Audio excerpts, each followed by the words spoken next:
Ginhikayan ni Senador Robin Padilla ang mga kabataan sa subong nga henerasyon kag gintawag niya nga weak o kung mahina nga mga individual ang mga ini. Hini nga pahayag nagwa sa hearing sa Senate Committee on Public Information and Mass Media kahapon nga adlaw nahanungod sa Children's Safety in Social Media Act. Suno sa senador, ang mga kabataan sa karon hindi kaangay sa ila tiempo sang una nga hindi pala hibi kag hindi pa sa ila uso ang ginatawag nga depresyon.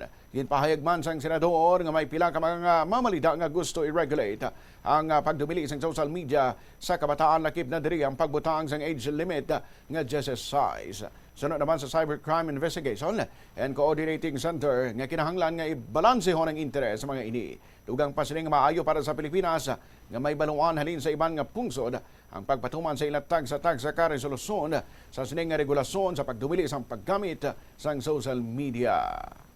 Naranasan nyo yung panahon ng 90s, 80s, na tayo'y mga naglalaro pa sa kalsada, tayo'y masaya pa, alam pa natin kung ano ang camping, alam pa natin kung ano yung pakikipagkaibigan, alam pa natin kung ano ang kalsada.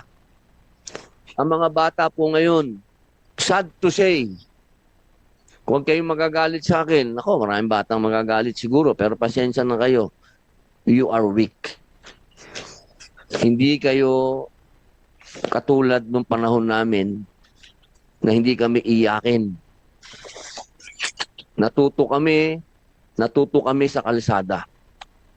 Natuto kami na wag umupo, umiyak. Nung panahon namin, hindi uso yung salitang depression. Hindi ko nga alam yun kung ano yung depression. Ngayon, batang maliit, sasabihin, I'm depressed.